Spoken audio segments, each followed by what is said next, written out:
Ladies and gentlemen, welcome to the penultimate episode of the There's a drive in a deep left field by Castellanos podcast. Today, we have to talk to one of the great heroes of our fresh baseball careers. Okay, we're what many would call not lifer baseball fans, as I'm sure you've all observed, and we've made a connection that we think he's a pretty good guy. And you know what? We think he's a pretty good player too. Ethan, who's this connection that we made? I will say beforehand, his name is not Dan Ugla. No. But I just want to say, I want to know if everybody out there is as confused as I am by that intro. Like, what? Penultimate, you got Tom Brenneman going on. Yeah, listen, dude, I'm just throwing stuff out there, I'm trying to help you out, get you something started. Okay. I see. All right. See. Why? And I have to say, just question, my liege. That is fair. Beautiful. It's fair enough. But listen, look. Yes. Who is this player? Okay. To answer your question, we chatted with Team Great Britain pitcher, Cincinnati Reds organization, the AA Chattanooga Lookouts pitcher, Donovan Benoit. Donovan is American, but he comes from Scottish stock. He said his mother's Scottish. He said his mother's Scottish. That was a rough one, brother. Yeah, well, whatever. I'm just trying things out. That's what we're doing here. Well, hey, you know what? Donovan. Yeah, he said his mother's Scottish, and so that's how he qualified for Team Great Britain. He pitched in the World Baseball Classic. He pitched in the World Baseball Classic qualifiers. He's an integral member of the team. He plans on being part of the team moving forward. And he's a super nice guy. I just hit him up out of nowhere. He was nice enough to schedule something with us and then spend like 2 hours chatting with us. Really about nothing because we're morons. So True. Thank you to Donovan for spending his off day talking with us about nonsense. So really, I can't thank Donovan enough. He's got better things to do. But it was a blast. It was really, really fun. We enjoyed talking to Donovan. So without further ado, enjoy it away, Donovan. Yeah, enjoy our interview with Donovan. Guys, welcome to the Baseball Podcast. We're here with Donovan Benoit. Donovan, you played for the Great Britain team in the World Baseball Classic, among other teams. So, we brought you here to talk about Team Great Britain, but you're also a minor league baseball player. Correct, and you are with what correct. Team now? What team are you with now? I'm with the Chattanooga Lookouts. Okay. Part of the Cincinnati Reds system. That's the AA team. So moving on up. So first of all, it was very nice of you to come on, and it sounds like you've had a busy day. What I got to ask, what happened on your bus trip that made it so weird, or made it take so long? So we decided we wanted to stop 3 different times. For some reason, this was a 7.5 hour long road trip.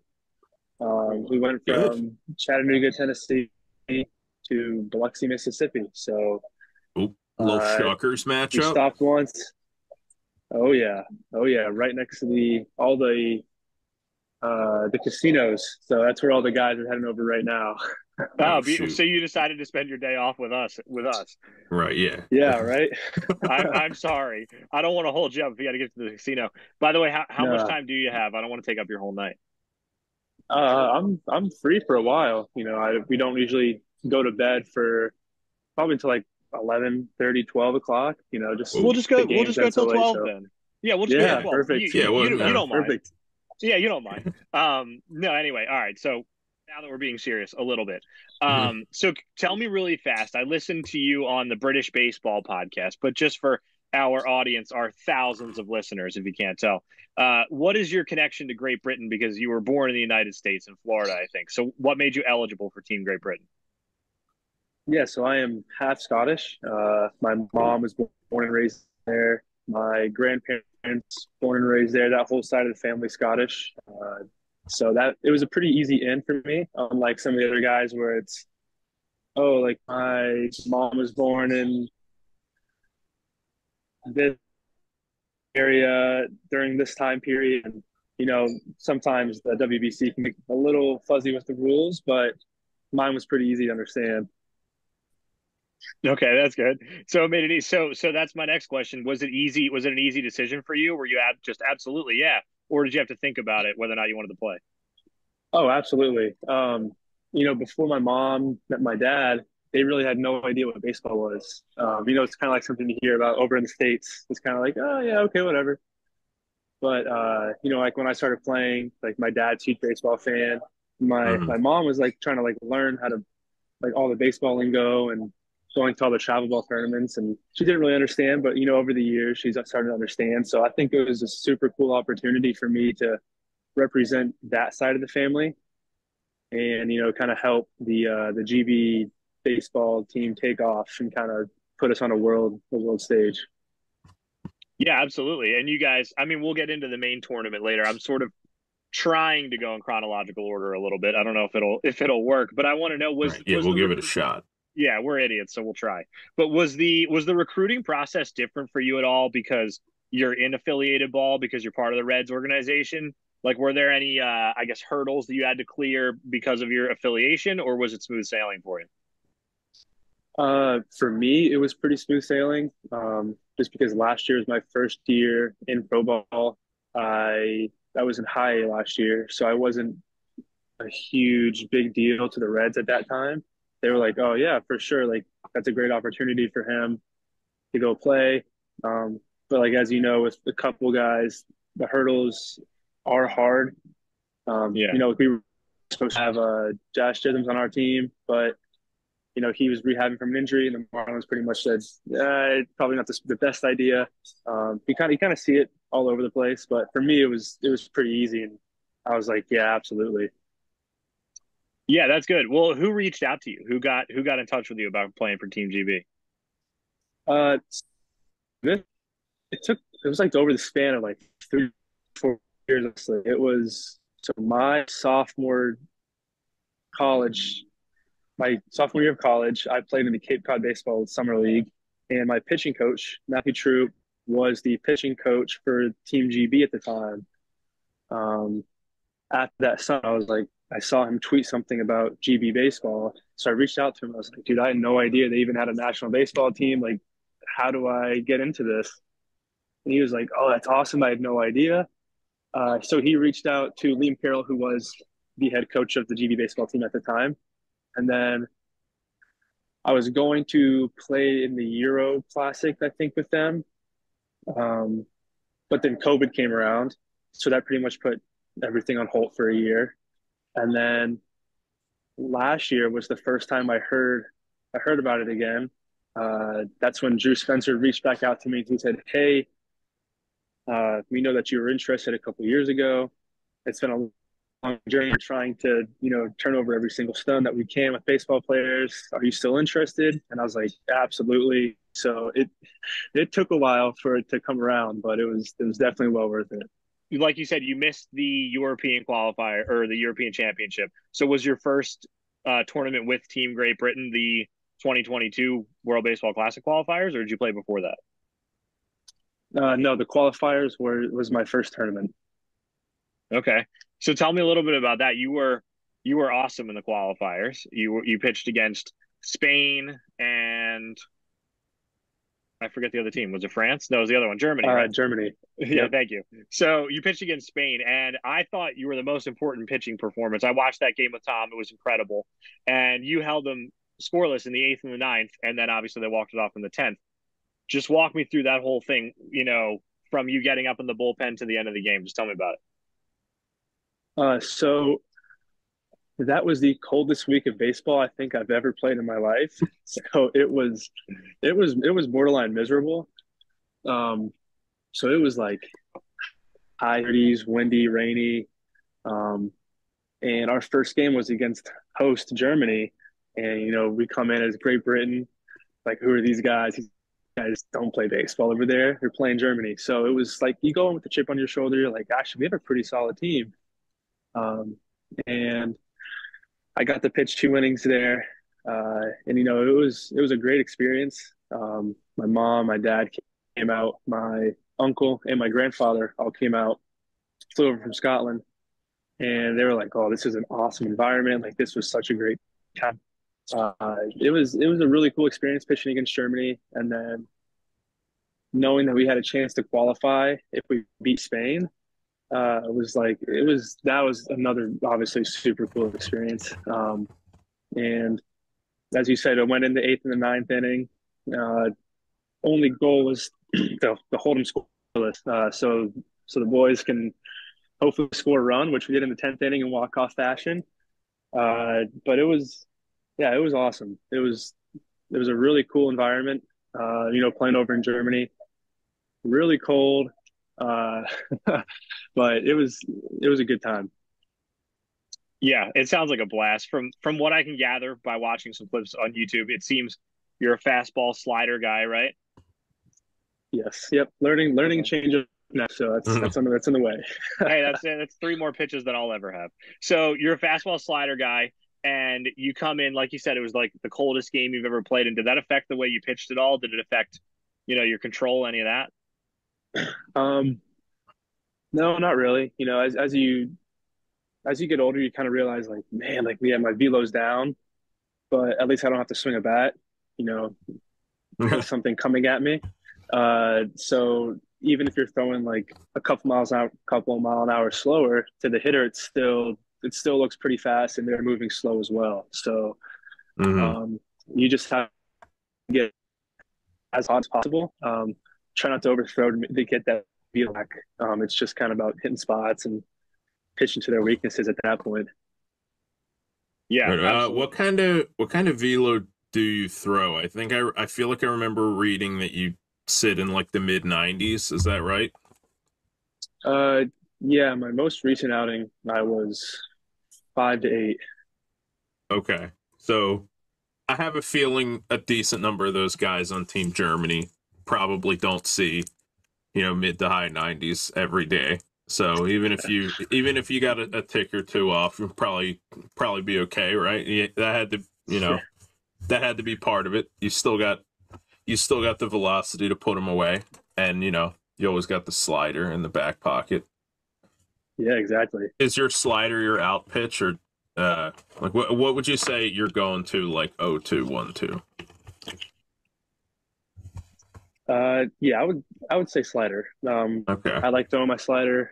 I got a pretty unique slot, and it just plays off my fastball pretty well. Okay.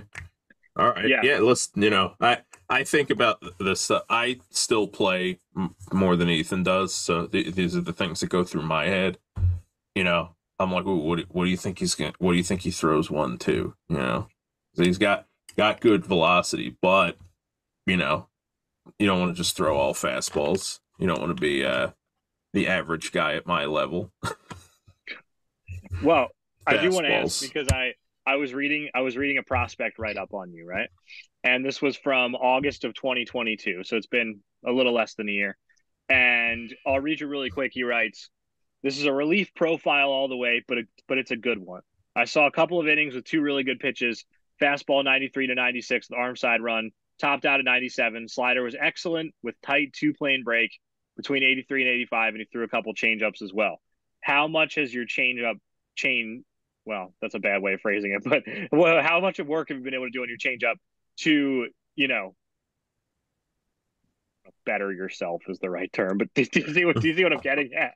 How Yeah, much no, have you been able to definitely. improve since then is what I'm asking, I guess. I'm a big focus with the Reds and I is to develop a third pitch, and to really harness that pitch. If the guy knows that you're going to throw a fastball or slider, it's basically like a 50-50 chance of what he's going to get. So if I can mix in a changeup, just to get him off speed a little bit, even just to show it, even if it's down, they're like, okay, that's 88, 90. Like he can throw it. It's in his back pocket. It's been a pitch that I've been trying to throw for the past, I don't know, 16 years. So basically, once I started playing baseball, um, I'm just not great at pronating. They're like all the guys who throw really good changeups are like, oh, I can really pronate. Like that's just not me. So it's been really Hmm. difficult. But I think I'm really starting to figure it out. I found a grip that Okay. works, and I've been throwing games ever since I got promoted to Double A. I've been throwing it a lot more, and I've actually been getting a lot more swings and misses a lot more strikes, which is great, you know. So it's got an important, instead of saying like 1% changeups, it'll probably say like 10 to 15%, which is good because you know lefties, Mhm. because that because throwing sliders into lefties, you know they can just spin on it, you know, sometimes if it Right, yeah, goes it's too back risky. foot, Mhm. or if I go fastballs away, they can just slap it the other way. So it kind of gives something where they're just out in front. But Okay. it's developing, and I feel good with it now. Feeling a lot Yeah. better with it. Did So you throw it at all in the World Baseball Classic, or were you uh not like under, development with it yet at the time? I was still in development stages with it. Okay. But you know, you kind of have to pick and choose when you want to develop a pitch and when you want to just go at guys. And I Yeah, felt, no, that's fair. I felt like Randy Rosarina wasn't the guy I should work my changeup with. Uh, Yeah, I could see that. There's a right. case to be made. But you know, double A game when we're up by two in the seventh inning, I'm like, okay, I can go change up 0-1 to this lefty right now, and Yeah. it's not going to hurt me, you know. So Mm. it's been a lot better. No changeups in the classic, though. Well, yeah. you Well, so win that some, you leads lose some, right? that leads into my next question because in the qualifiers, I noticed a couple of names like, Bruce Maxwell, Aaron Altair, some like fringe major league guys. Philly's great, Aaron Altair, by the way. We're Philly Right, fans. yeah. All Um, timer. and then you get into the World Baseball Classic, the main tournament, and you're facing guys like Freddie Freeman, Tyler O'Neill, Randy Arozarena, like you said, Alex Verdugo. How much does that change things for you? Do you have to, be a little more on the black all the time, or are you still just going at guys with the same mindset? Um, yeah, it's basically just this is what I have. Try to hit it. Type mentality, you know. Obviously, you don't want to go. Hey, Randy, here's a 0-0 fastball down the middle. A little get me over pitch. That probably wouldn't end up too well. Right, But yeah. you know, then again, it might. You know, you hit 300, and get out 7 to 10 times, but you're Yeah, a catch him Hmm. off guard. He's looking for so you that know, changeup. Yeah, yeah, there you go. right. Uh, Um, but no, it's really. I mean, it's baseball, so any guy can go out there and be late on a fastball, and it's still a double down the line. You know, mm, so it didn't really change kind of like with what teams we were playing. Maybe like against France, like I don't have to be too fine. You know, I don't have to put this fastball in the black. You can basically just right, go. I don't think they've seen anything over 90. No offense to the French team, but right. you know, as you sit and watch the game, you can kind of like, okay, these guys probably can't hit slider. These guys can't hit this. Um, but when you do face teams like USA, Mexico, it's like, oh, these guys can hit Hmm. anybody's fastball slider. So it's basically just pitching to your strengths at that point. I don't remember specifically, but who did you appear against in the World Baseball Classic proper? You pitched against Mexico and Canada. Was that your only appearances? Yes, yes, Canada, Okay. Mexico. Okay. So you didn't What get can to I? face Trout. No Trout matchup. No, Oh no no. Trout match. We wanted So to go more veteran guys. I guess is the correct term. Guys Okay. who they know they could throw strikes with not too much velocity, because you know something they don't really see too much is like righties throwing like 85, 87 with a flush changeup, you know. Hmm. Which you might be like, they're big league hitters. That's a BP to them. But you know, it's not. You know, like it's spring training. They still face all the top guys. They're still expecting, you know, the fastest speeds. Um, and we kind of took the underdog role in that first game, where it's like, yeah, we're gonna throw all these guys against you, hit them, you know. Right. yeah, And they kind of wanted to save more of the guys who can go a couple more innings into games that we could win, you know, like Canada and Colombia. Hmm. And it just set up that way to where we didn't play our best against Canada, and they played really good. Yeah. And then we played really well against Colombia, and we got a win. And then we played really well against Mexico, actually, with some guys who came back after a day down. So, um, like I said, it's baseball, you know. yeah. Yeah. Anybody can We win. saw a lot of that's baseball in this World Baseball Classic, so that's for sure. Oh, absolutely. Yeah. And I think one of the important things was you went 2 innings against Canada in a game where it was just a track meet. I forget the final score, but it was like both teams scored like 10 runs, right? And it was really important to save the bullpen. It seemed to me watching the game, right? Right. Yeah. So I actually didn't even record an out against Canada. Oh, I'm thinking of the other one. I'm sorry. No, no Whoops. worries. That's fine. You can think about that. No, I'm gonna worry. But it was if you go back, and watch it. It was runner on first, 1 out, and Freddie Freeman hits a ball up the middle and it hits off my ankle. And if it didn't hit off my ankle, it was a double play. And then there was 2 other balls that didn't make it out of the infield that were base hits. And then like a walk and a strikeout, or something like that. I try to forget that game a little bit more than the other one. Right. Yeah. But no, it was good. You know, you kind of got the jitters out, kind of like, oh man, like, okay, like it's still baseball. It's just, you just have like a country across your chest, you know? So the Mexico game was actually way more rowdy than the Canada. And you went in and it's like, you've been here before. Let's just go get him like I know I could. So that was a lot better outing the second time around. Now, was there anything too, like you come in and you face Freddie Freeman, like one of the best hitters in the world? Is there anything like, okay, it probably doesn't get tougher from here? Like I've already seen the best this tournament has to throw at me in a lot of ways. I thought it was just a pretty cool experience. You know, like, oh man, it's Freddie Freeman. Like I grew up watching this guy. Yeah. It's like, how cool would it be for me to strike him out? You know, that's the type of thought process that kind of go through your head. But then the next day I had a bruise on my ankle and I showed my dad, I'm like, hey, I got this from Freddie Freeman. So yeah, a little souvenir. 2 different ways to look at it. Well, I'll never meet Freddie Freeman, so you got me beat. Hey, don't say never, you know. That's a good Who point. knows? Never know. Maybe, yeah. But no, that's a good Listen, point. I met George Springer a couple weeks ago, so, you know, these things happen. Yeah, you never know. Yeah. Ethan's like, I'm never going to meet these people. I'm not popular enough. No, I just like that we're having a guy on to be like, hey, come tell us about your talks with Freddie Freeman and everything. And Tom goes, I met George Springer, just so you know. Just want to get that out there. Listen. just in case you guys didn't know. Donovan Benoit, George Springer, I mean, I'd say equal in terms of how honored I am. So I'm taking Benoit every time. Is George Springer nice enough to come on our podcast? And we're morons. George Springer wanted weird bats, so maybe not. Maybe he's off the list. I don't even know. What are we doing here? Yeah, what are we doing? Talking about George Springer. What other questions we got planned? Anyway.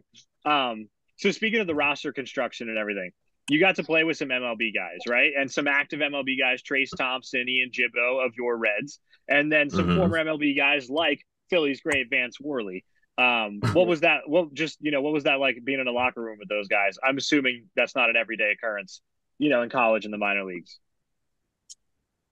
No, definitely not. You see it sometimes in the minor leagues. Like last year, I got to like when I was with Dayton, the high A team. I got to be in a locker room with Joey Votto for a week when he was rehabbing. Cool. I got to be in a locker room with Jake Fraley, Justin Dunn, Luis Castillo came rehab with us. So we actually had a bunch of guys last year come rehab with us, but it's kind of like you just look at them from your locker. You don't really go up and talk to them or anything because, you know, it's like it's like if you wanted to go back to your JV team and just kind of like, I got to go rehab for an inning or two, and then you go back up to the big boys, you know? Right. So, I mean, it was pretty cool to go out with those guys. But I think it was super cool to be with Trace and Ian. Ian especially just because, you know, he's really with the Reds, something I'll do one day, obviously. But it was different, you know. You kind of expect them to act a certain way, be a certain way. But then when you're in a bowl, you know, regular guys, I'd say Trace was a little bit more like to himself, but I think that's just his personality. He's a great guy. Mm.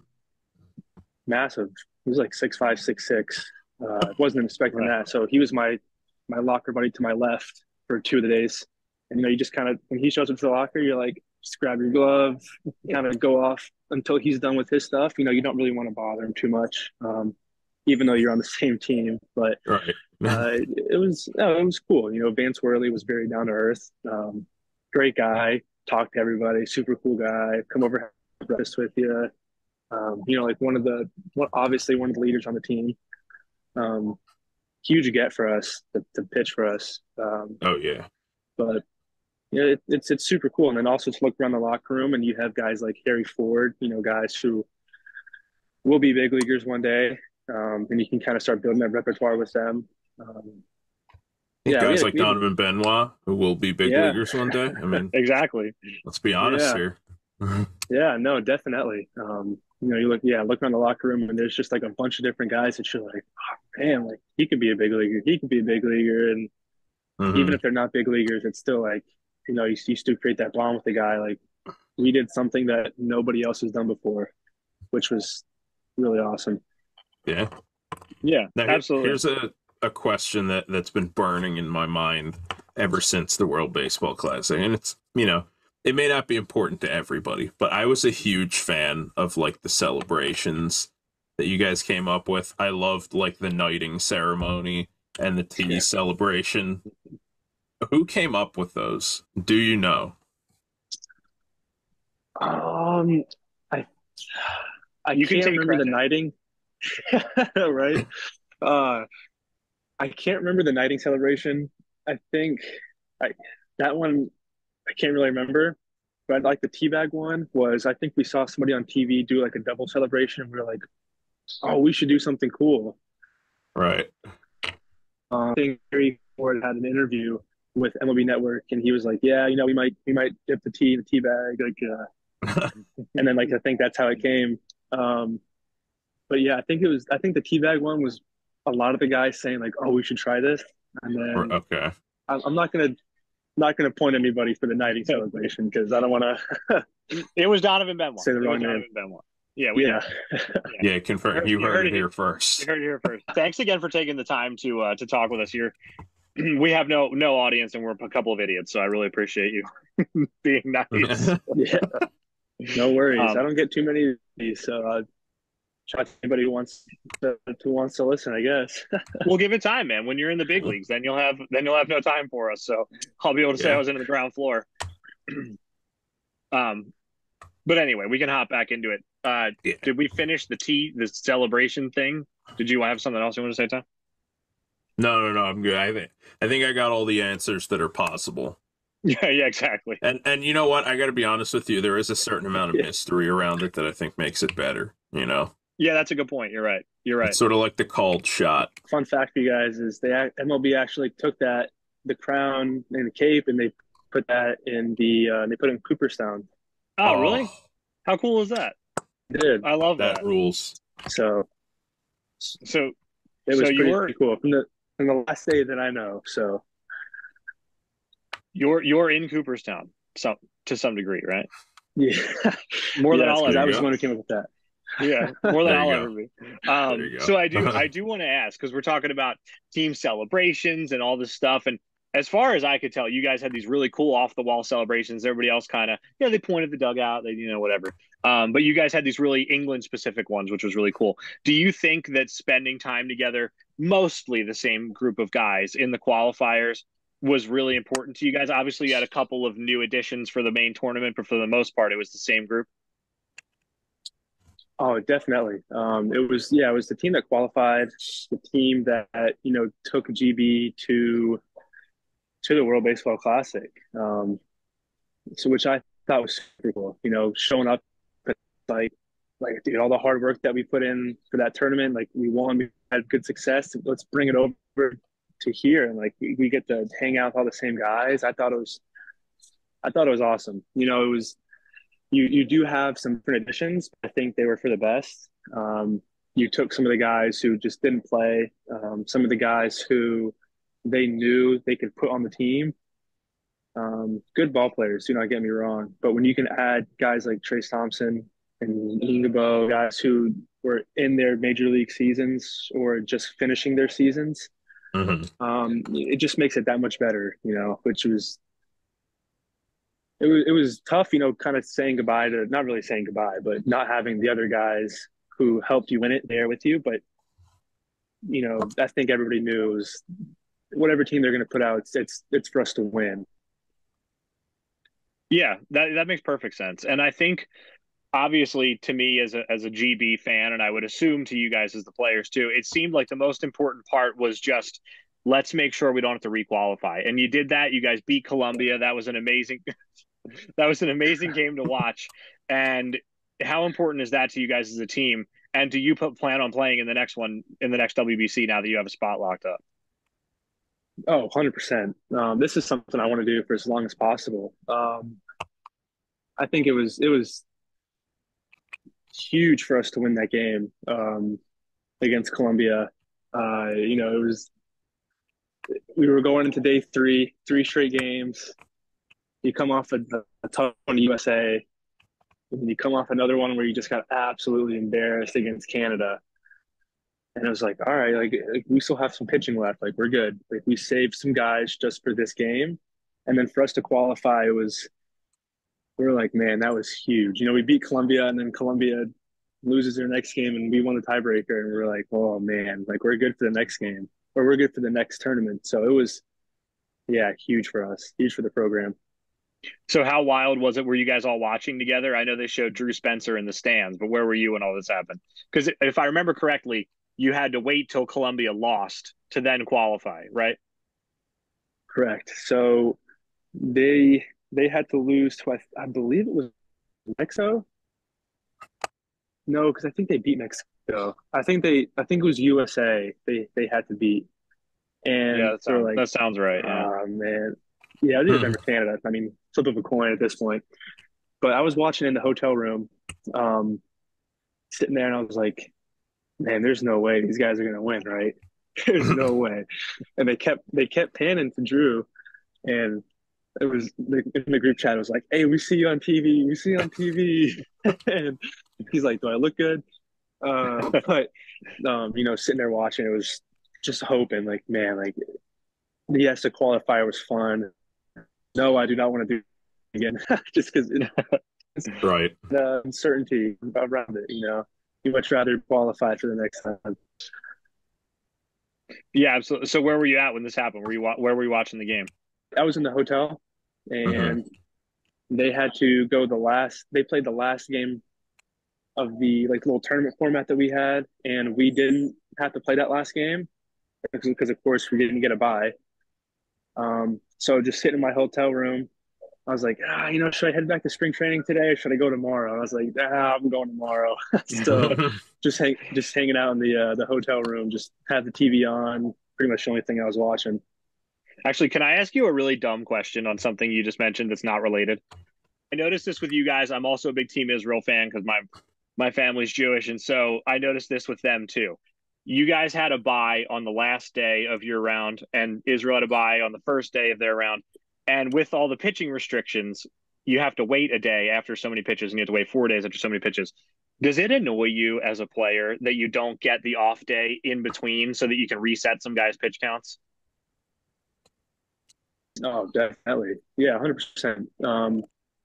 I think it's just whatever teams the bottom is basically like, yeah, you guys get screwed over with the schedule. So, like we won the qualifier. So we were actually supposed to go to Japan by the way that we did the calculations. We were supposed to go to Japan, but of course, the selection show comes on and we get put with USA. We're like, of course, but that's who I wanted to play against. Um, so yeah, 4 straight days, and that was the tough part. I was talking about pitching, where you have some guys in the first game that probably can't come back until day 3 or day 4 because a little bit older guys. And you guys Hmm. have in day. That's why day 2 and day 3 were so important to us because it was we're gonna have to put all of our arms in these 2 games, try to win. because restriction, they can't really come back to too many pitches. So it was difficult, but we kind of figured a way around it. Yeah, well, I mean, obviously, yeah, because you guys qualified, and that seemed like that was the most important goal heading into the tournament. So we haven't said it yet. So by the way, congratulations. Yeah. Just so it's out there. But Yes. I do want to ask. It's the least I can do. I do want to ask, how do you think playing in the WBC and your performance and like I said, amazing in the qualifiers, an excellent game against Mexico. Do you think that's aided your I guess professional development at all, your career progression within the Reds? That's a good question. I'm honestly not too sure. I think for me as a player, yes, that's helped me. Um, I'm not sure how the Reds view it. Obviously, I'm hoping they view it as positive. But I'm not really too sure. For me, it was awesome pitching against, like Verdugo, Rosarino, Freddie Freeman, O'Neill, all those guys. Because it's like, oh yeah, I can go out there and do it.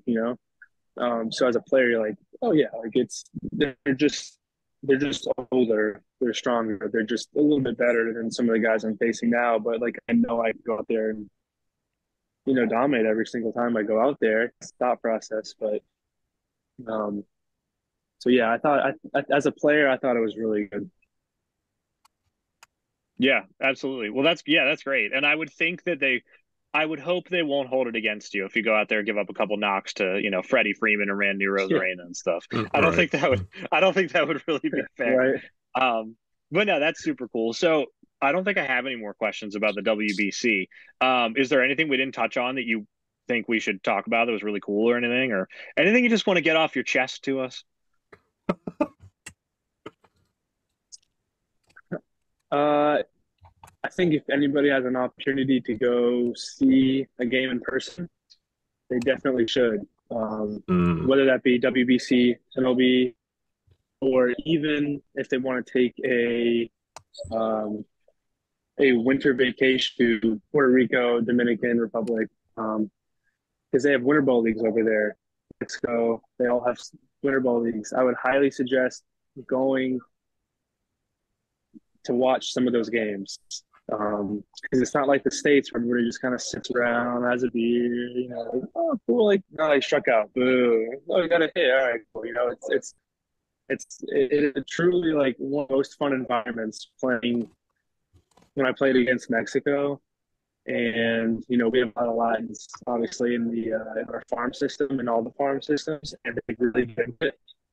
And playing and watching those types of games, I think, are super cool. A lot different than watching an MLB game or even a college game. You see in Omaha right now is a little bit less than what you'll see at some of those types of games. Yeah, the crowds at those games were 1,000,000% more raucous than your average like MLB regular season game. Oh yeah, which is I believe it's an observation we've made on the podcast as well, so we definitely agree. How were the crowds in Germany, did you think, on a cold, rainy day where, it's you in Spain, not Germany? What were the crowds like there? The crowds when it was us versus France, not that great. All right. When it was us versus Germany, it was packed, obviously. And then when it was us versus Spain, it was decent. It was pretty decent, But it was funny because over in Germany they play like techno music between like every pitch. Like as soon as the ball hits the catcher's mitt, play button.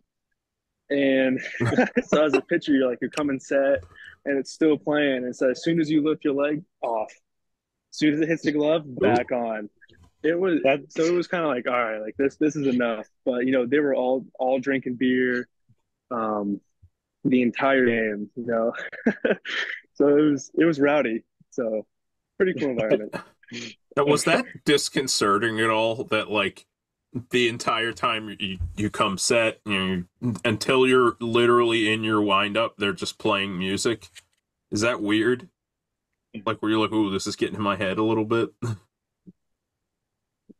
Uh, you kind of lock in. Like for me, I don't really hear too much noise.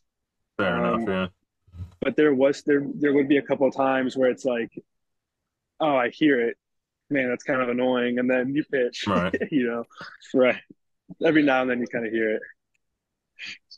I Yeah, kind that of doesn't. imagine it being like the crowd for the other team. Like, oh, listen, I gotta strike this dude out. I gotta silence the techno music. Yeah. That's No so matter what bizarre. happens, he's always playing though. Always That playing. sounds that sounds Yeah. really annoying, but you did fine. You Yeah. powered through it. Yeah. I do because we were talking. The last guest we had on was Andy Brown. I'm assuming you're familiar with him, the artist. Oh yeah. Oh yeah. Okay, so I want to just give me your thoughts on Andy as a man, as a father, as a husband. No, give me your thoughts on Andy as a part of the team because he was telling us that he followed the team around, that Drew wanted him in all the meetings and stuff like that. I've never heard of a team painter before. I'm imagining Nope. all of the other teams didn't have a team painter, I would think. Tell me about it. Like as a player, what was that weird? Was it Uh, when I first showed up and I saw him, and I was like, oh, who is this guy?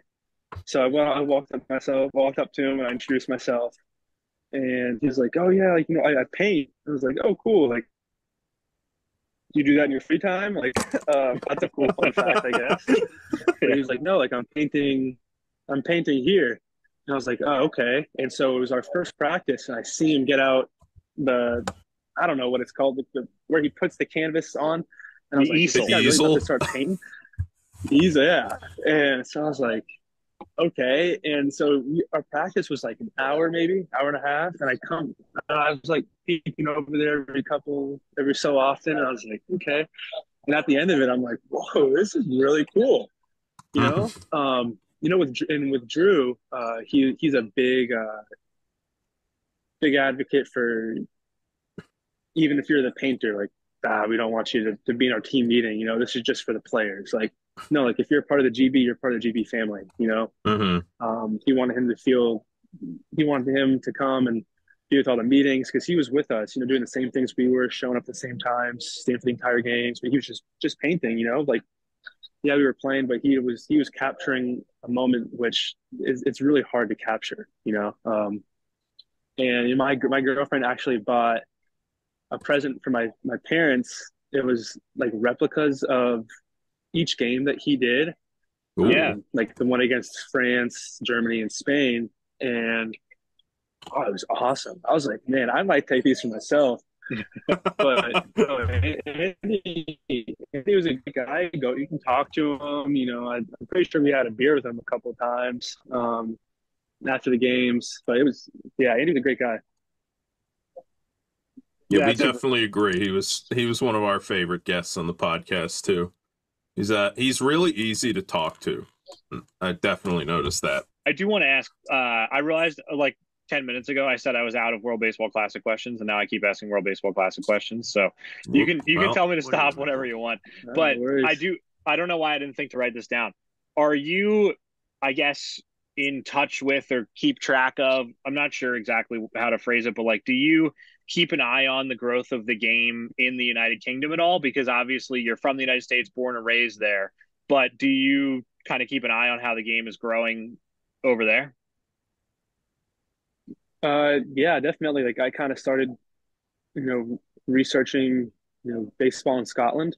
Not that I don't really care about England and UK as a whole, but Scotland is, like my heritage. Mhm. And they don't have any baseball really going on over there. You go on the websites and it's more London, that stuff, some Wales. Um, baseball in Scotland. So it's actually called Baseball Scotland. They have their own like league. Mhm. To, I reached out to somebody who put me in contact with somebody from their league. And I kind of wanted to, see if I could, I don't know, like try to help fund a team so they can play in the British Baseball Federation. Ooh, Um, interesting. haven't really gotten too much back from them yet. Because it just rains all the time over there. It's cold and rainy. Yeah. Um, so baseball, it's hard to take off when the fields are wet and it's cold outside. It's raining a little bit. It's hard, but I would love for them to start exploding with baseball. I think that'd be super cool. I'm actually starting the process of getting my British passport, and if I get that done, one, I can play in the Euros, and two, I can go back over and try to start something, or like something that goes on over there. Mm-hmm. But yeah, baseball is just not taking off yet right now, but it will be. It's starting to, and with GB, qualifying, and my grandfather was like, "Oh, you're in the paper over here," and I'm like, "Oh, that's cool." Like start getting some momentum. So it's good for the sport over there. It's starting to grow. Yeah. Well, that's awesome that you're getting involved. We had on a guy named Paul Convoy. I don't know if you're familiar with him. He's the president of Baseball Scotland, and he was super nice and he told us all about it. But yeah, he was saying that like the most important thing was just getting equipment, because he was like, you can't just walk into a sporting goods store and buy a baseball bat. Like, that's not a thing. So it costs a ton of money to get it shipped and everything. So that's really cool that you're trying to, get involved and help with the team and everything. That's awesome. You're not really making any headway though? It's just kind of hard. I'm trying to see if the guy that you reached out to is the same guy I was talking to, but no, it's not.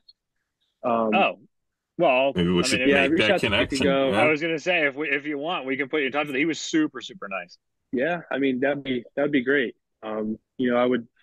What I understand is travel is difficult. Mm-hmm. They obviously need equipment. And that's just the main thing. So, you through baseballs like crazy.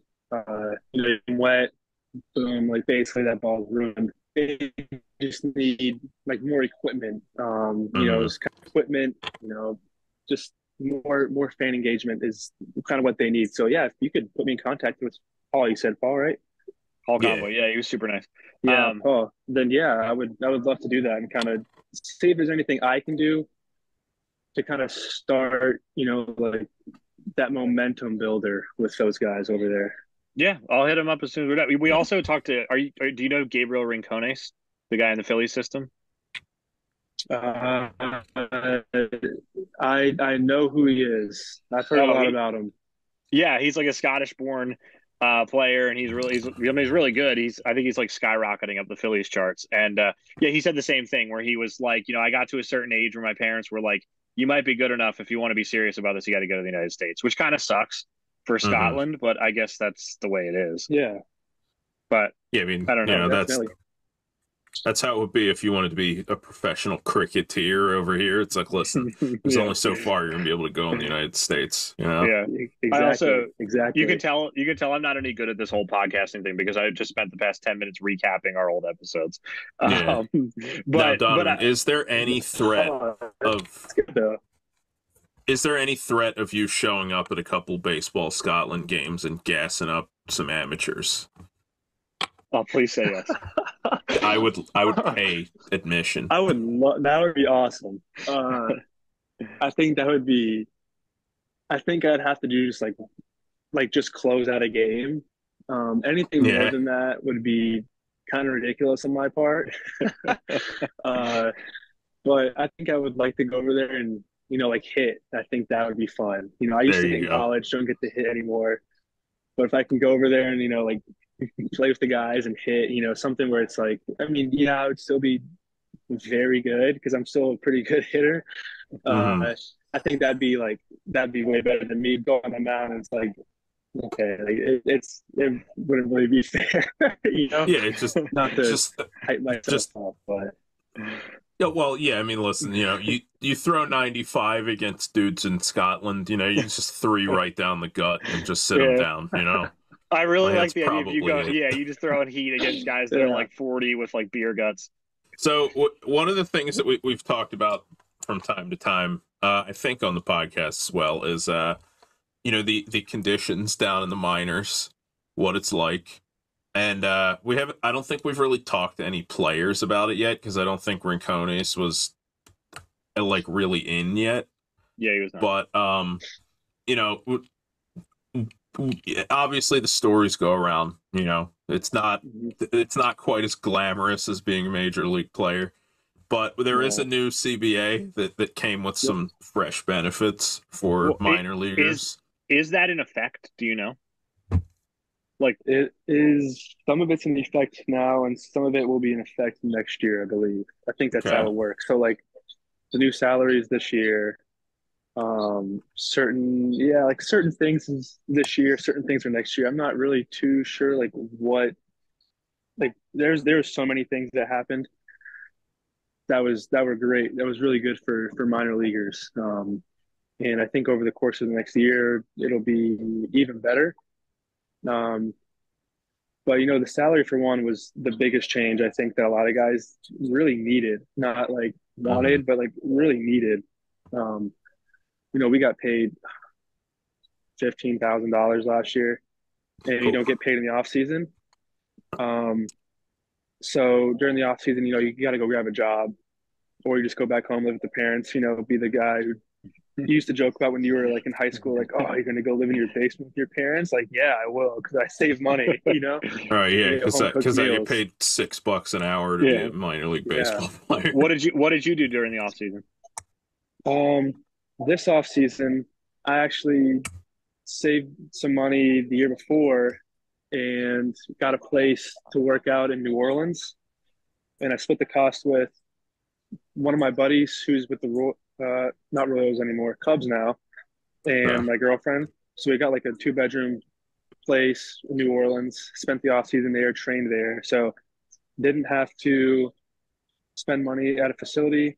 And it was pretty close to home. So it was like 3 hours away, so I could go do that. But the year before that, I actually worked at a fishing company warehouse. So one of my best friends, her grandparents own, it's called Joe Patty Seafood. Shout out to them. It's like the biggest, it's like one of the biggest seafood distributors in Pensacola. So like you go in there and it's just like an aisle of fish and like a little store to the right. So I would work in a warehouse. I would stock everything, show up there 8 a.m. every morning, stock the store, make sure everything was good. And did that until 3:30, and then I would then go to my next job, which was an off-season. Like I was like giving lessons here and there. Giving lessons, and I also use that as like my workout throw facility. So it was like a little bit of mix of both, and then wouldn't come home until like 6:30 from that. So it was long days. And just scraping by, honestly. Like it was, you don't get paid that much, but she really hooked me up, got me a job, and it was something I needed, just kind of just stay even for the off season. But it was good. You kind of learn to appreciate it a little bit more. You work with guys like, so where I worked, there was a lot of people who were on work release in prison.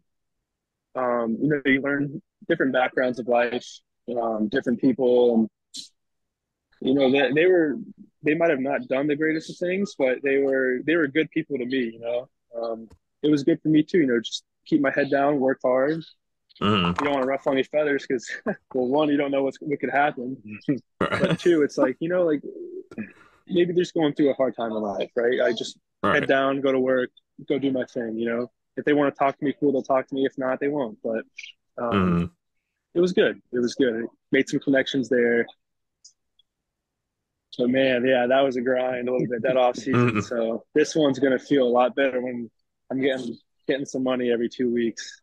Well, yeah, that's what I was going to ask. And if this is like too personal, you don't have to answer. But are you – well, I guess I'll just ask it generally. Do you think that minor leaguers now, because it's a significant pay raise, I think it's – like roughly 30,000 something is like the wage for a lot of guys, which like you're definitely not getting rich, but that's like you can live in the United States on that amount of money. You couldn't before. So are a lot of guys now in the position where you can spend the off season mostly focusing on baseball, resting, doing your thing, and not have to work 10-hour days like you're talking about?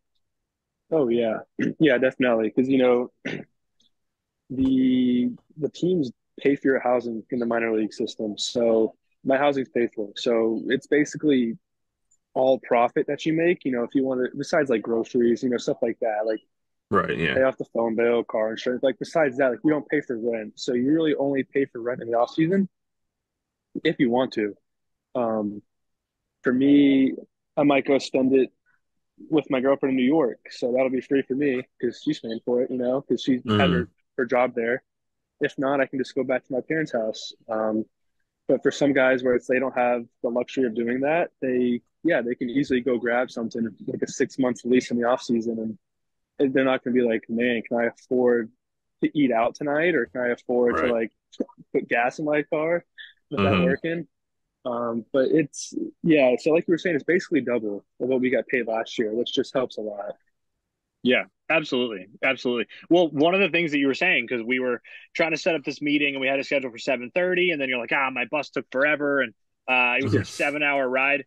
I know I was reading Jeff Passan's article before we got on about the minor league CBA and the changes, and it sort of had a nebulous, we're making improvements to the geographical range games are going to be taking place in, and hopefully the travel won't be as bad. 7 hours still sounds like it sucks. Like, what's the Yeah, it travel like? does. What's the travel like in general, Yeah. and what's the travel like compared to last year when there was no CBA? So I've been very lucky to get drafted post COVID. So pre COVID, it was like actually miserable from what I've been hearing. It would be you'd play 3 games that night. You go on a bus trip, however long it is. The next day you play 3 more games. Bus trip, 5 games. You know, it was like an actual big league schedule. Whereas now it's you play 6 days a week and you get Mondays off. And so if it's more than 3.5, 4 hours, you typically go on Monday. So my off day was spent sitting on a bus, which stinks, but it's a lot better than getting 1 or 2 off days a month and traveling every 3 or 4 days, switching hotel rooms. So in that sense, I've been very lucky, and it's not as bad as people make it seem. Yeah, the bus trips stink, but when I got called up about 5 weeks ago now, and we were on it was a home stand, so 6 days. Then we go on a 2 week road stand. So that was only a 2 hour road trip to Huntsville, sorry, and then an hour that Tuesday to Tennessee Smokies, which is Knoxville, and then an hour back to our house. So not bad at all, you know, like that's Okay. super easy. It's when you start playing teams from the other side of the conference, that's when it's like, man, Biloxi 7 hours, Pensacola 6.5 hours, you know. But we only play these guys like twice a year, maybe. I think it's twice a year, and you only travel to their place once, so not as Mm, bad. Okay. So it does sound like it is a lot better. I have really had no knowledge about the minor leagues, but I was watching, Matt Antonelli, the YouTube guy who played for the Padres. He was doing videos on like minor league travel and stuff, and he was like, "Yeah, it's like an 8 hour bus ride. You sleep for 4 hours, you get up and play a game." It doesn't sound like there's no more of that. No, no. Luckily, there's no more of that because that was a big reason why a lot of the guys quit. Was because one, they couldn't afford it, and two, it's just so brutal. You know, you show up to a place and it's 3 games here, 4 games there. You have to pay for housing, so you get promoted. You're stuck in the lease. You got to get a new lease. all Teams aren't right. helping you with housing. You're still getting paid like $13. You know, it's a lot. It's a lot better now. That's good. I'm glad. I'm glad you're being treated like a Yeah. human being. I do think about it Yeah, right. sometimes because I grew up going to a lot of Blue Rocks games as a kid, and I thought, and like as a kid, you just watch the guys play baseball and you have fun. Like I saw like Zach Greinke play when I was a kid and everything, and it was really fun. Hmm. And now as an adult, I'm like, oh man, there's like for every Zach Greinke, there were like 20 regular guys who never made it past Double A, and that's a shame. Yeah, And I feel like a Hmm. little bit bad about that. And now it's good to know that when I go and see a minor league team, I'm seeing a person who's actually somewhat being treated like a human being, which makes me feel better about consuming the product. Yeah, rather than yeah. being No, treated like a definitely. resource. Yeah. Yeah, exactly. So tell me a little bit about the climb up the minor league. Sorry, I'm really fascinated with like, the minor league lifestyle because I don't really know anything about it, and it seems like it's undergoing this massive transition. So like tell me a little bit about like just the climb up the minor league ladder. Like do the conditions improve every step of the way? Like, I'm assuming it changes once you're on the 40-man roster. I know a lot of times you hear stories of like, you don't like it, play better. Like, is there still that kind of attitude, or how have things changed? Oh yeah. Mhm. So every org is different. So I'll just speak on how the Reds do it because that's the only team that I really know. I'd prefer you Um, speak on how the Texas Rangers do it. Yeah, don't I actually got drafted by them, so I almost could have. there you go. The San Diego Another fun Padres. fact. Make something up. Yeah, the Oakland A's. The Their Montreal major Oh, league man. team is part of their No, minor the league Oakland. system. The Oakland. Yeah, basically. So when I got drafted, they sent basically our entire draft class to go play in the rookie league, which I had no idea was a thing when I got drafted. And so you go play in the rookie league. So you actually Mhm. have the DSL, which is the Dominican Summer League, rookie league, low A, high A, blah, blah, right? You always just think it's low A, high A, double A, triple A. I mean, that's how I thought Right. it was. So we all got drafted. Most of us got sent there. Besides, I think three of our guys. I think three of them who had like enough innings. It was like Matt McLean. Obviously, he went straight to high A Mhm. after like a week or so. Andrew Abbott and Thomas Farr, those two guys went to Dayton just because they had a bunch of innings already on the year. No point. So you play there, you do instructs, and then they put you up in a house. So it's 2 to a room, 4 to a house. So 2 bed, 1 bath, 2 bed, 2 bath, Mhm. and you just get put. It's basically like college baseball all over again, right? With new guys you don't know a thing about. Right. So finished up the rookie league season with them. Finished instructs off season. You're on your own, housing, all that stuff. You come back during spring training, they put you up in a house, still 2 to a room, 4 to a house, and you do spring training, and then you get sent out to your teams. For us, we don't get told until like 3 days before we get sent out. So it's, oh man, like he got cut, like this guy could be going here, so I could be going here. It's speculating the entire time, right? Mhm. I was lucky enough that I got promoted straight to high A once we broke with camp, so I didn't have to deal with low A. So I was in high the entire year last year, which was great. Dayton, Ohio, it's okay. It's an okay place. I don't know if I'd ever live there, but the Okay. baseball environment was truly amazing. Like, if you want to go check out a minor league game, go check out Dayton. Like, it is. I don't think I haven't played anywhere else that comes close to it. Okay. Why? Like, what was so different about it? They sell out like every night. Wow. We actually had the highest attendance for minor league baseball last year. Of all minor league Really? teams, we had the highest average attendance. We'd average like 8 to 9,000 people a night, Wow. Cool. like sold out crowds. Like Tuesday nights, it would be like 45 degrees, cold, miserable, packed. You're like, man, all right. Cool. So that was super cool.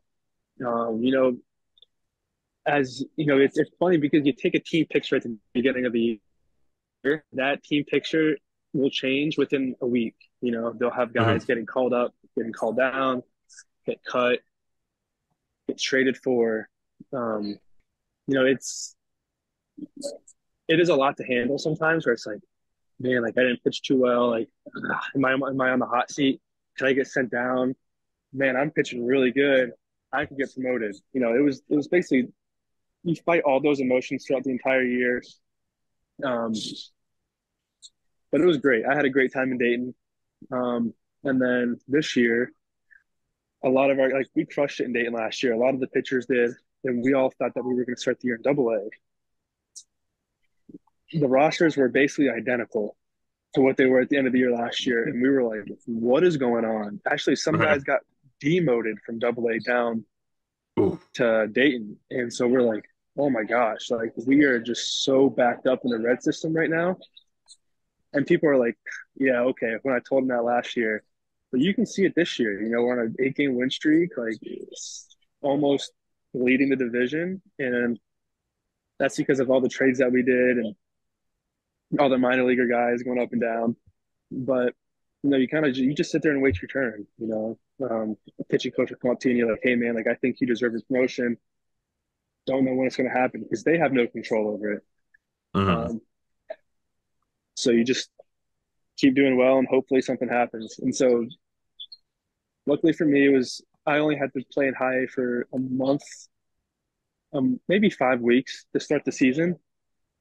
Then I got promoted to Chattanooga, and I've been here for the past 5 weeks. And you see guys get called up, called down, signed, traded every time, every day. Every day. It's like yesterday they cut a guy, and today we add another guy. It's definitely a lot going on. And I've had like probably around almost 2 years of experience with the minor league so far. And it's nothing that I'd ever imagine. Like, man, this guy, like, we have CES, like Strand in AAA right now. Like, the dude cannot get out. And it's like, when is he getting called to the big leagues? No one knows. Whenever they decide to call him up, Yeah. that's basically what it's like. You just wait. You can't walk up to the boss and be like, "Hey, where's my promotion? I'm going to quit if you don't promote me." And they're like, "Okay, quit." Like, so you just bide your time and keep playing well, and hopefully things happen. So it's been eventful for the past 2 years for sure. Yeah. Well, you brought up a guy, Christian Encarnacion Strand. Heck of a name, by the way. Who I think was part of the Tyler Mahle trade, maybe Luis Castillo, one of those big ones at the deadline last year. Yeah, I think. one of those. Yeah, one of those. One of those. So, do you? And you don't have to answer this if it's going to get you in trouble. But do you, as a minor leaguer, as a guy trying to get to the big leagues, does it give you a different perspective on these trades? Because I look at it and I go, look at the Reds, good for them. They're stockpiling young talent. They're out of it this year. They're stocking up for next year. But are you sitting there going, that's another guy on the depth chart that I got to go past? I mean, definitely. Luckily for me, I don't play the same position as Strand. Yeah, well, yeah. or else true. or else I'd be here for a while, or the same position as Ellie, or Matt McClain. Those guys where you're like, damn, I am never being a big leaguer unless they get traded. Luckily for me, I'm a reliever, and you don't really trade for relievers too much. It's usually starters who they don't want to start anymore, so put them in the pen. So when you sign like a Connor Phillips, like we traded for Connor Phillips, and you're like, damn, hopefully he does not become a reliever because that's just one less spot because he'll be in the big leagues next year. Unbelievable. He's in Chattanooga right now. You have a couple other guys. Like we signed an ex-big leaguer. 2 days after I got promoted, we signed an ex-big league reliever. Put him in the pen, and I hang out with him all the time. And you're like, damn, that's another guy that you got to compete with. Who's that? Ryan Messenger. Okay. Ryan Messenger. Yeah, he played for 4 teams. It was like the Cardinals, Cubs, Orioles, and somebody else. Absolutely crushing it. So he needs to get promoted soon, but well, not before Donovan Benoit. Right? Yeah, obviously. Yeah, well, I've had my promotion this year, so I'm not gonna be like, man, I need to get promoted to Louisville soon. I'm just gonna, think about just go out and dominate AA. Right. That's the thing is you just got to get adjusted to each league. You face high A hitters, and it's man, their 1 through 5 is really good. 6 through 9, just they're whatever. AA, you have more of like, hey, their 1 through 7's really good, or like their 1 through 4 is really good. Their 4 through 6, 7 is good, and their like 8, 9 is like, don't give them a cookie, Right. And I assume that's how it is as you go up every single level, because they just take the best hitters, move them up, obviously. But yeah, I mean, you can't really view all the pitchers as competition because then we have no friends and it'd be a pretty boring life. Right. You all know you're in there for the same reasons. It's more of like a, hey, congratulations on getting promoted. Right. I wish it was me. Like you don't say that part, but like congrats, But yeah, it's definitely it's weird. It's a weird thing, Yeah, we're all fighting for the same thing. I have a dumb question, and I don't know if you'll have any insight into this. I'm a little over the whole watch a guy's reaction to a call up video thing. And I don't think there's anything wrong with it. It's super cool. It's just like played out, I feel like, Like every time a prospect gets called up, it's like watch like today it was watch Henry Davis react. Are these Mm-hmm. guys really surprised anymore? Like every single time. They're like, yeah, the manager told me to come to his office, and I thought I might be in trouble, and then he told me I was going to Yeah. the big leagues. Like, are these guys ever Um, surprised, or are they like, oh, the manager wants to see me? I wonder what this is about. I mean, when you sign for however millions of dollars that Henry Davis signed for, I'm not going to be too worried if I get cut or not. Mm-hmm. But guys like the guy from the Pirates who got called up a couple weeks ago, who's like 30 something years old, where he's been in the minor leagues like for 10 plus years. Like that's cool video. Like he's like, Yeah. those are the guys that you feel for, not where it's like, oh yeah, like our first round pick 2 years ago gets called up. You're like, yeah, like I'm surprised. Like Mhm. he's probably surprised it didn't happen sooner. Right. Yeah. And some elite prospect just rockets up the system. It's like, oh, well, yeah, I Yeah. mean, listen, who's really that shocked that like Yeah, J-Rod made the major league roster? Like, wow, incredible. Dude, Yeah. I really didn't know if he was gonna pull it off. Yeah, Right, Ellie yeah. Cruz. Yeah, those Yeah. lifers, it is Yeah. different. Yeah, that it's just like, oh, cool. Like it's about time. Yeah. But Yeah. like if you have more videos where it's like the low round guys or guys who've been in the minors for a while, then it's like, man, like that's cool. Like you'll watch Yeah. those videos more than the second overall pick or the first overall pick, whatever he was a couple years Right. ago.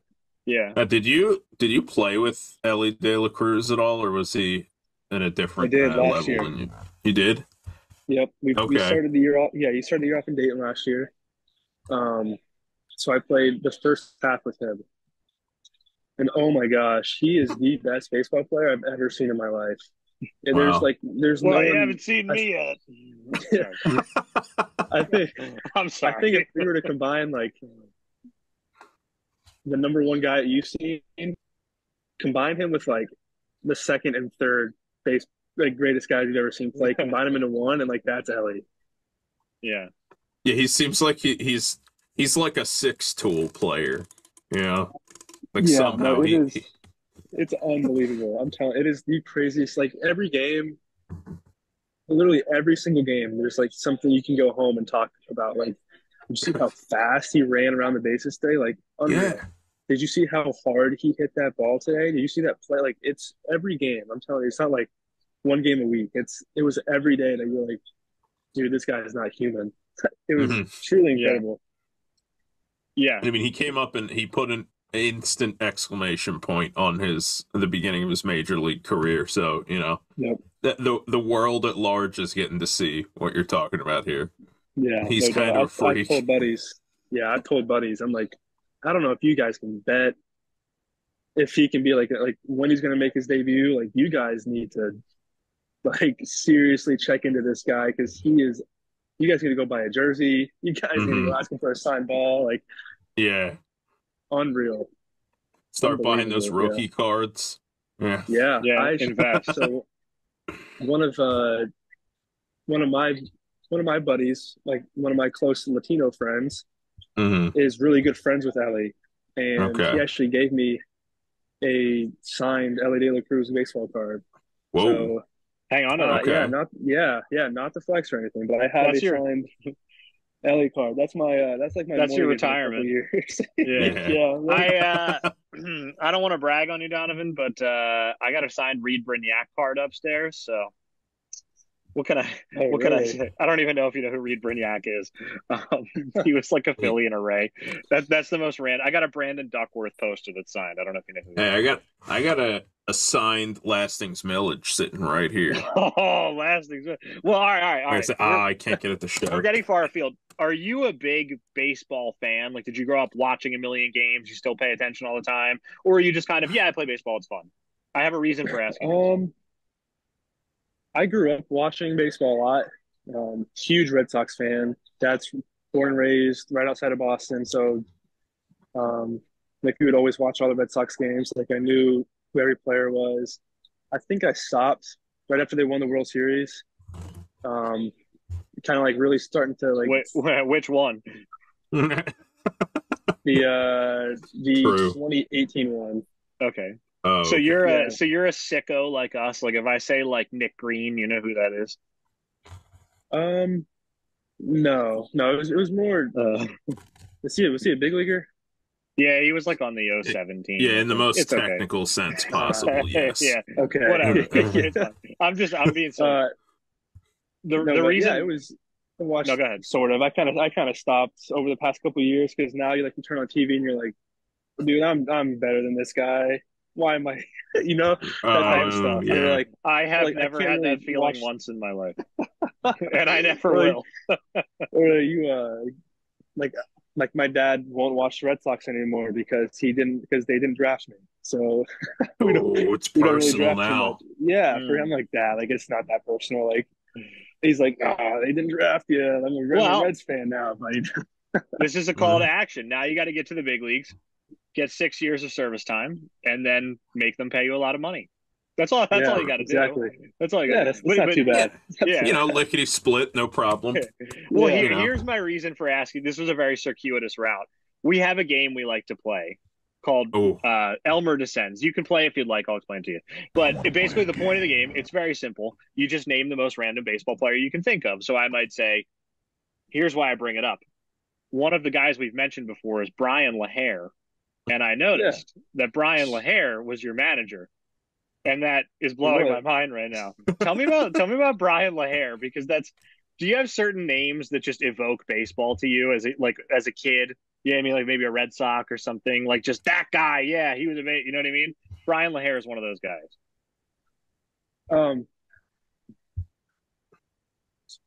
I didn't really ask a question. Like Kevin Youkilis, like his dude always imitate him, like growing up with the bat.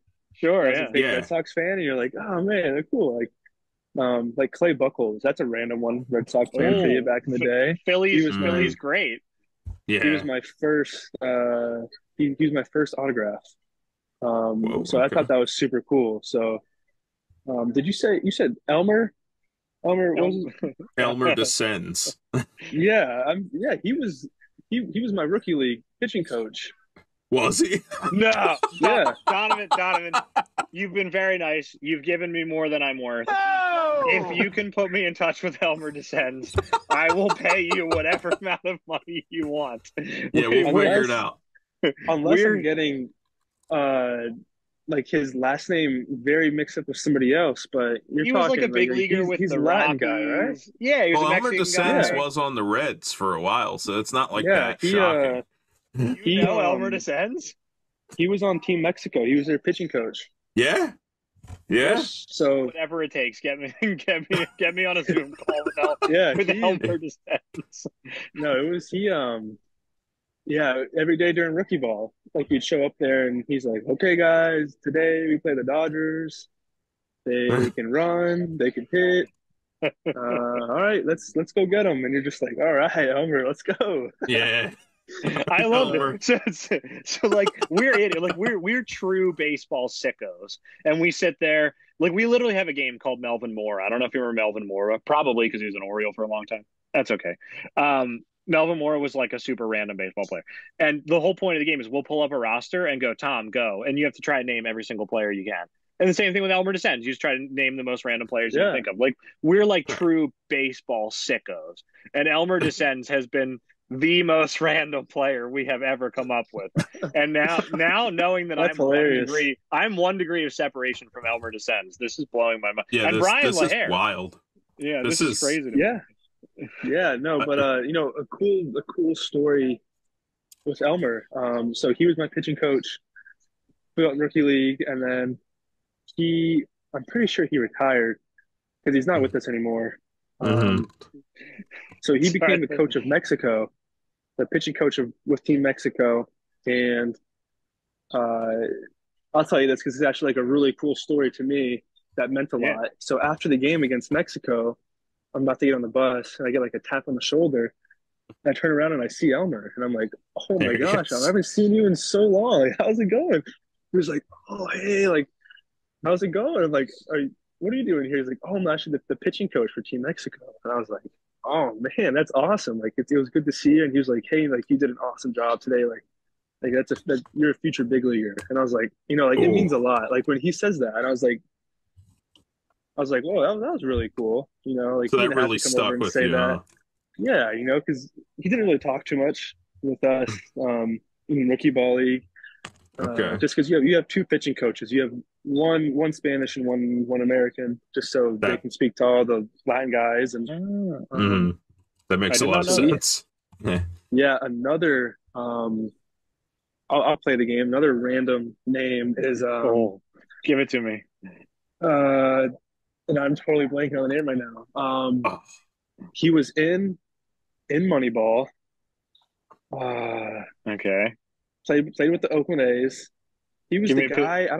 give me a I don't know if you position. Let's see if remember. we can guess it, Tom. Scott He Hatteberg? was he was the guy who was putting on like the leg brace. Mike Magnante, Maybe it wasn't him. Jeff Tam. I don't know. Who are some A's, Tom? Chad Hold on. Bradford, Mark Mulder. I'm really trying here. He like Guys, barely played on the I A's felt team, but he really was good there. about Mike Magnante. yeah, that was a good one. See, now you're playing the game, Donovan. I didn't think we were going to play a game today. Yeah. No, man, I always Let's see. forgot Well, I'm I going gotta to look up, like, the Google. Moneyball cast. That'd be crazy. Uh, This is it says Stephen Bishop, Casey on. Because he actually Bond. because he said he actually played himself in the movie. Was it Royce Clayton? Yeah, Royce It was Clayton's a not. good name. Oh, All right, hang on. Pitchers. I got to figure this Wait, out now. This actually, is great radio. hold on 1 second. Yeah. What was the name of our pitching coach in the rookie ball league 2 years ago? Oh, before you say, can I give you a Ebert, guess? pitching coach Ebert. Is it Ebert? oh no! That was his See, name. Yeah. Okay. I don't know if you heard me, but I have my headphones in. Thank you. Darren Ebert. Yep, that was him. What a name. Yeah, That's a true rando. That's like it is. That is that's a such a random. baseline rando. We'll see. Yeah. The thing I really like about this is us just going, oh, how about that guy? Yeah, I remember watching him. Ha ha ha. I like that you're going, how about this guy? He coached me in this. He's a really nice guy. I went out to dinner with him. You're much more Yeah, I remember successful that than guy. Yeah, no, we Darren Ebert. Yep, he was our other pitching coach, and he would always talk about like how he was in the movie, and he still gets royalties from it for being the money Oh ball. shoot! Well, why Okay, wouldn't so you? he's Cool. so he might be more accurately described as an actor who also played Major League Baseball at this point. Yeah, like, I guess. Yeah, which you one's- really could. Yeah, which one's he getting more money from? You know? Yeah, exactly. Really, that's a good question. We're going off the rails here. I have another. I'm all the way back to the WBC. I do want to ask, what was the the housing and stuff like, and do you get paid for the WBC? Like, just like the lifestyle of the WBC for those 2 weeks. Very big league esque. From what I know. Mhm. But it was cool. We actually got put up at the Arizona Grand Resort and Spa. So Whoa. a really nice hotel. Yeah, sounds bougie. They had their own golf course there, which I definitely played the first day I showed up. They have a pool, so you have your own room, and each room was like a living room style, and then like a king size bed in the back. Hmm. So I stayed there for like, I think it was like almost 2 weeks. So yeah, you got meal money, and they gave you some gear. So I got like a backpack that it's like a JanSport backpack, but it said like World Baseball Classic on it, which I still use. It's just super cool. Hmm. We got like an Apple Watch, which I was like, damn, Oh, all right. So I was like, all right, not expecting that. And then, yeah, I think that's pretty much it. But yeah, like each day they cater, like you get food, just like here, like you get caterers that come in and cook food, but it was like a steak every single day. You're like, damn. Sometimes the steak was a little bit more dumb than you'd like, but you're like, it's still a steak, you know? Right. Yeah. But yeah, they would bus you to the field, bus you back. Yeah, very cool. It was the bus is just like your big league team, just like you're Mm, playing at the D-back stadium and you're the home team that day. That's so cool. right. No, So I this is you did the already in the minors version of going to fantasy camp. Yeah, yeah, Yeah. exactly. no. You know It what? was It was more predictive. This is what it will be like when you make the major leagues, as opposed to someone like me who's going, this is what it would be like if you had a different body. Yeah, yeah. If you had 1,000,000% more Yeah. talent, this is what I, you'd live. so do you? I know there's like a prize pool that you get depending on where you fall, and then I think it gets split between the players and the team and stuff. Do you get paid for the WBC, or is it just you get a chunk of the winnings? each team gets paid. So you make it, each team gets this amount of money. You make it to the next round, you get more, you get Mm, a lot more. So um, we got, we got paid $1,000 for the qualifier. And we actually just got that check about a month ago. So ridiculously long. Yeah. Because I mean, I'm not going to say that, but um, the WBC, that money still has, holy cow, that money still has not come out, and that probably won't for probably the end of the year, honestly. Right. So I'm not too sure how much we get paid, but yes, we do get paid for that. there That's you super go. cool. That's awesome. Now how about I'm taking up all your night, but how about like Regensburg? Like I'm assuming it wasn't as nice amenities and stuff in the qualifiers. Um, no, not really, but it was still nice. It was still it was about like a minor league locker room, a little bit smaller, but still enough room for everybody. It wasn't like you were Okay. crammed. It was nice. It was nice. It was. We made it not nice after the last game after popping champagne bottles everywhere and and all that stuff. And it was funny because the loser of that game had to play the next day Mm-hmm. against Czech Republic, All right. and Famously, Spain actually had our locker room the next day. No. nice. So they could Oh, smell all like the old stale champagne, and so like, sorry about it, but not really. And they ended up losing, so we're like, wow. yeah. But You guys were in their heads. So you're saying yeah, you got to yeah, look at Team Spain and say you don't like it? Play better. Yeah. yeah, True. exactly. No, but it was no, WBC was awesome. You don't realize how many like minor leaguers you play against. Mm-hmm. Like I played against one guy from Spain who was on my team currently. Noel V. We Marte, actually right? Noelle Marte, yes. And um, I played with another guy who was on Team Germany, Jake Gilbert. Mm-hmm. I played with actually my roommate is Evan Kravitz, who plays on Team Israel. Um, Oh, okay. we actually had a player get sent down who actually started the year here, who played for Team Colombia, Pedro Garcia, Mm-hmm. um, and Ian Gabo, Reaver San Martin, a couple other guys. So like we had like 11 guys, I think, with the Reds alone. Kyle Glogowski with Team Australia. I was going to ask you about Uh, him. yeah, he actually just got released yesterday. That was the Ooh. guy I was talking about. But great Ooh. guy. He was Well. one of my buddies on this team, but I wouldn't be surprised if he gets picked up sometime soon. So Mm-hmm.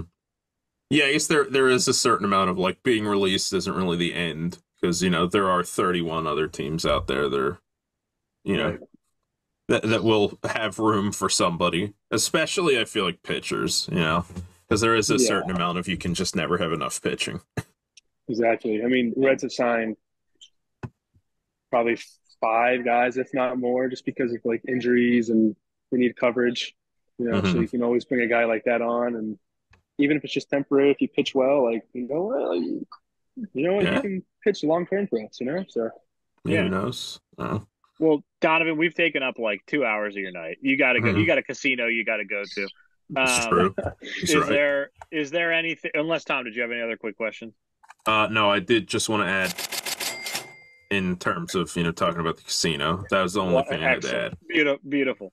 Donovan, is there anything we didn't get to that you want to say, or whatever you got a manifesto you want to talk about, or anything? Yeah.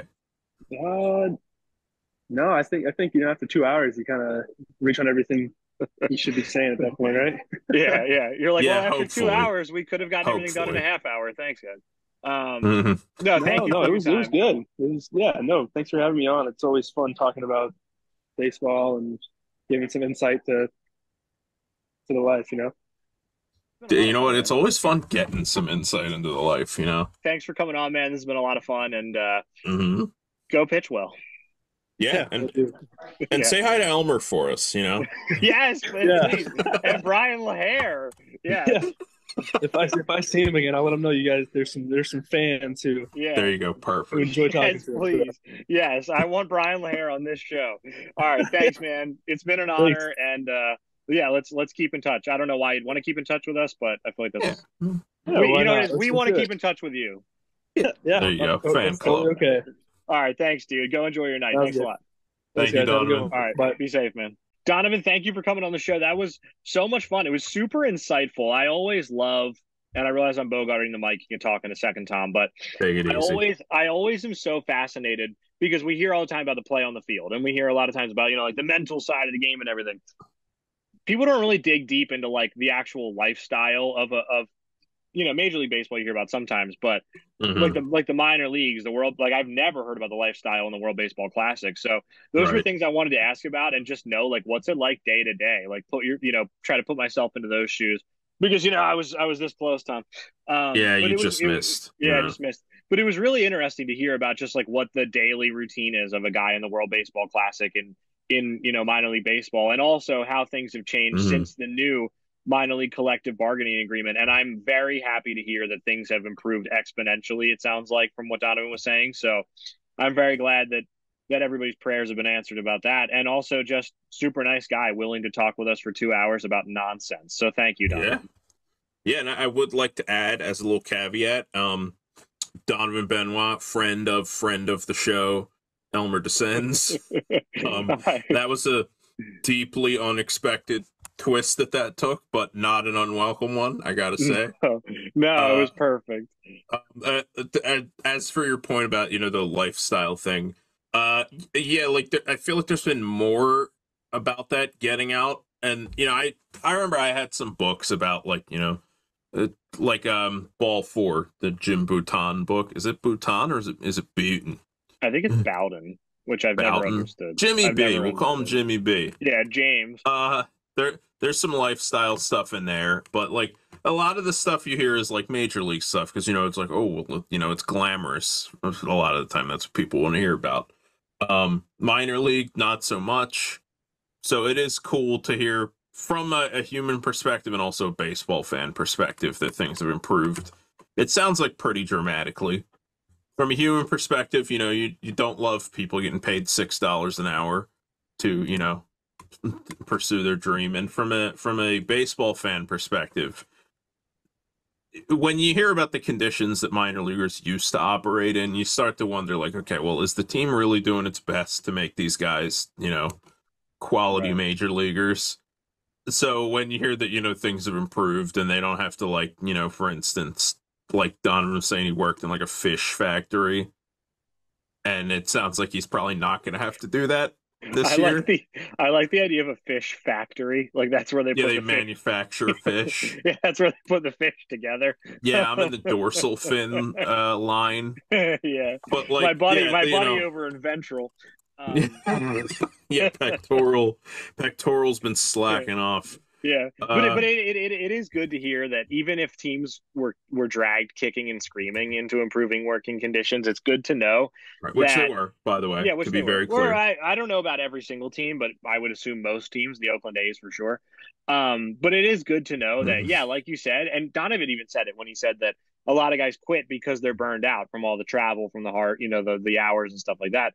And so it's nice to Mhm. know that this is at least a step towards making sure the best players have the chance to play and play under. Right. And it's the same thing as like if you're making your guys go and eat like the dollar menu at McDonald's every day, that's not as good for their development as if you provided them like real healthy food. Like that's what I Right. eat, and I'm not an athlete, and so it's good to. Well, no. You don't look like an Yeah, athlete. I chose not to pursue an athletic career is what I should No, say. no, no. I want to be very clear. You are a world class athlete. You just don't pass the optics test. Yeah, you're right. You're absolutely. I don't know what I was thinking. Um, You were being humble. I get it. I get it. Yeah, you're right. And you know what I have to say to that? Not that there's anything wrong with that. That's what I have to say to that. Of course, but it is good to hear from Donovan that things have improved and that they're being treated like real human beings now. So that's good, and that's something that I want to get into. A's. Except for on the A's, they're still I don't not. know. We're gonna have to hear from an A's minor leaguer whether or not that's true. Yeah. I do like how the A's and specifically John Fisher are kind of shaping up as like the main enemy of this podcast. Yeah, 100%. Well, I mean, like baseball goes through eras of villains. Like for a long time, it was the Yankees. They were the evil empire who bought the Steinbrenners, championships and everything. And then it was obviously the Astros, and everybody still hates the Astros, and I still hate the Astros, and you should still hate the Astros. But now the A's have come on the scene, and specifically John Fisher has come on the scene of being like most hated man in baseball. I'll take that. And it's good. It's refreshing to see that there's a new villain. It's terrible what's happening in Oakland, but it's nice to see there's a new villain at least. Right. But I like that it's like a well written villain too. You know, they didn't just make him overpowered. Yeah. You know, like my God. Dude, did you see? I'm paraphrasing. I don't have it in front of me, but did you see that the A's did that whole reverse, or the A's fans did that whole reverse boycott thing, and it went really well, and it got a lot of coverage, and they were doing the whole sell the team thing. I think I know where you're going with this. Somebody asked Rob Manfred, like, what do you think of that, the A's reverse boycott? And he said something to the effect of, it was really nice to see the A's put together what would be considered an average crowd on most nights, which is like, I have such mixed feelings about that because on the one hand, that is super funny, and if you're playing the villain, that's a hell of a line. Yeah, that's a renegade interrupt for sure. How tone deaf can you be? Like, you already won. You're already getting your way. The A's are going to move to Las Vegas. There's nothing they can do about it. Why you gotta like be rude? Like you're just why you gotta do them like that? You know, like you're turning people off. Like nobody is attracted to baseball because of the way you're behaving, and yet they just twisted the old knife because of it. Like man, like Major League Baseball is so tone deaf. Rob Manfred is the worst commissioner in sports. It gets better and better watching this whole saga unfold. If I were an A's fan, I would feel very upset, but I'm not an A's fan, so I'm kind of laughing. Yeah. I think it's important for us to note that the Oakland A's, you know, the players are not the main enemy of this podcast, but the Oakland A's, the organization, are really shaping up that way. Yep. And, you know, eventually they're going to be the Vegas A's. You know, I feel like they should have to change their name. We should, as a fan base, we take the A's. Demand it. Well, give me that. Well, give me that. You're not allowed to have that story name. The thing that I don't understand is like, okay, I guess Las Vegas is like a good site for a baseball team, but like this has to pass checks and balance. Like it's not just the A's are going, all right, we're picking up moving to Las Vegas. Like the local legislature has to vote on it, and then the state legislature, and then the governor has to sign off on it. And it passed, as far as I know. It passed all these checks. I'm amazed that the people in Nevada are like, let's get in bed with John Fisher. Like, dude, if I were Las Vegas, I would just take my chances on getting an expansion franchise. Like, I wouldn't want anything to do with these people. Like, they're scumbags. They're going to rake you over the coals for every dollar they can get. They clearly don't care about the people involved. Like, they just want every dollar they can get. And for some reason, Las Vegas is, like, welcoming them with open arms. I don't get it. I mean, well, listen, if there's a town that can respect just wanting every dollar you can get, you know, I feel like Vegas is a town where you hear a lot of this. Yeah. And he's right. You know, maybe they're on the same page with John Fisher in that regard. I mean, they've had some success with bringing in sports teams already. I mean, the Golden Knights expansion team, so it's a little different, but I mean, they have the Raiders, and now they're going to have the A's. Yeah. Although, again, I still feel like we should be allowed to, as a fan base, confiscate that name.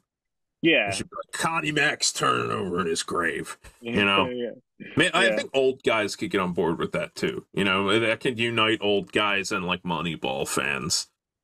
Well, so let's bring it full circle, because you just mentioned Moneyball.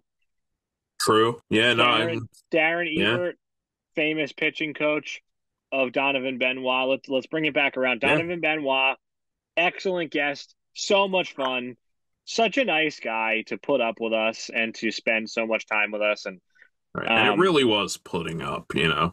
It totally, dude, we're idiots. It totally was. It totally was. And we like we've had certain guests like Sean Spradling, right?